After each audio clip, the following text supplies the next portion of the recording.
সংবাদে আপনাকে স্বাগতম। শুরুতেই সংবাদ শিরোনাম, এরপর বিস্তারিত। গ্রেফতারের পর মোদীকে যে কঠোর বার্তা দিলেন রাহুল গান্ধী। তরুণদের কল্যাণ মোদী সরকারের সর্বোচ্চ অগ্রাধিকার, অমিত শাহ। জেনজি বিক্ষোভ ঠেকাতে ভারতীয় পুলিশের নতুন কৌশল। মোদির ফাস্ট ট্র্যাক আদালত গঠনের ঘোষণার প্রতিক্রিয়ায় যা বলল সিজেপি। আপনি যদি মুসলিমদের পাশে থাকতে চান তাহলে ভিডিওতে লাইক করে চ্যানেলটি অবশ্যই সাবস্ক্রাইব করে দিবেন। এখন বিস্তারিত। গ্রেফতারের পর মোদীকে যে কঠোর বার্তা দিলেন রাহুল গান্ধী। ভারতের প্রধানমন্ত্রী নরেন্দ্র মোদীর বাসভবনের সামনে অবস্থান কর্মসূচি পালন করতে গিয়ে আটক হওয়ার একদিন পর আন্দোলনরত শিক্ষার্থীদের প্রতি পূর্ণ সমর্থন ঘোষণা করেছেন লোকসভার বিরোধী দলীয় নেতা রাহুল গান্ধী।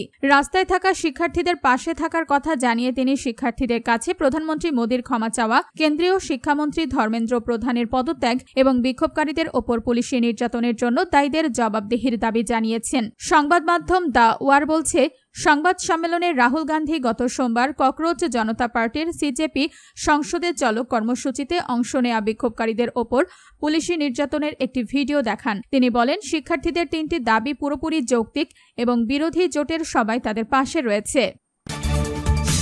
তরুণদের কল্যাণ মোদী সরকারের সর্বোচ্চ অগ্রাধিকার, অমিত শাহ। ভারতের কেন্দ্রীয় স্বরাষ্ট্রমন্ত্রী অমিত শাহ বলেছেন, তরুণদের কল্যাণ এবং তাদের উজ্জ্বল ভবিষ্যৎ নিশ্চিত করা মোদী সরকারের সর্বোচ্চ অগ্রাধিকার ও অঙ্গীকার। শিক্ষামন্ত্রীর পদত্যাগ ও শিক্ষা ব্যবস্থার সংস্কারের দাবিতে দিল্লিতে ককরোচ জনতা পার্টির সিজেপি চলমান উত্তেজনার মুখে কথা বললেন তিনি। খবর দ্য হিন্দুর। অমিত শাহ বলেন, প্রশ্নপত্র ফাঁসের ঘটনায় জড়িতদের দ্রুত বিচার এবং কঠোর শাস্তি নিশ্চিত করতে প্রধানমন্ত্রী নরেন্দ্র মোদীর ফাস্ট ট্র্যাক আদালত গঠনের সিদ্ধান্ত সরকারের এই প্রতিশ্রুতিরই প্রতিফলন। তিনি বলেন, তরুণদের স্বার্থ রক্ষা এবং তাদের ভবিষ্যৎ নিরাপদ রাখতে সরকার ধারাবাহিকভাবে বিভিন্ন পদক্ষেপ গ্রহণ করে যাচ্ছে।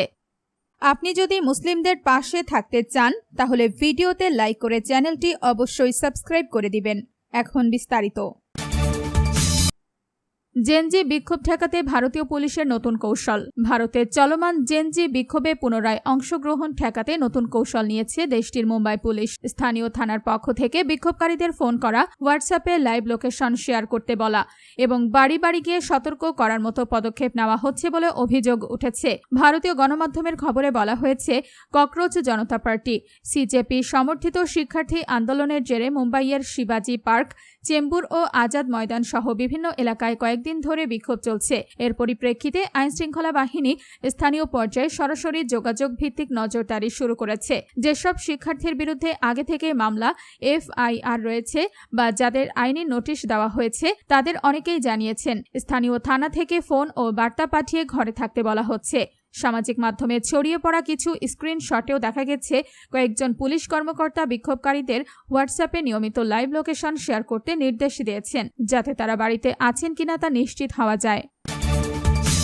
মোদীর ফাস্ট ট্র্যাক আদালত গঠনের ঘোষণার প্রতিক্রিয়ায় যা বলল সিজেপি। প্রধানমন্ত্রী নরেন্দ্র মোদী প্রশ্নপত্র ফাঁসের ঘটনায় জড়িতদের দ্রুত বিচার ও কঠোর শাস্তি নিশ্চিত করতে ফাস্ট ট্র্যাক আদালত গঠনের ঘোষণা দেওয়ার পরপরই সামাজিক যোগাযোগ মাধ্যমে প্রতিক্রিয়া জানিয়েছে ককরোচ জনতা পার্টি সিজেপি। সামাজিক যোগাযোগ মাধ্যম এক্সে সাবেক টুইটারে সংক্ষিপ্ত এক পোস্টে দলটি লিখেছে, ধর্মেন্দ্র প্রধানকে পদত্যাগ করতে হবে। প্রশ্নপত্র ফাঁসের ঘটনায় কেন্দ্রীয় শিক্ষামন্ত্রী ধর্মেন্দ্র প্রধানের দায় রয়েছে বলে দাবি করে তার পদত্যাগের আহ্বান জানিয়েছে সিজেপি। এর আগে বৃহস্পতিবার 23 জুলাই সামাজিক যোগাযোগ মাধ্যম এক্সে দেওয়া এক পোস্টে তিনি বলেন, আমাদের তরুণদের কল্যাণ ও ভবিষ্যতের চেয়ে গুরুত্বপূর্ণ আর কিছু হতে পারে না।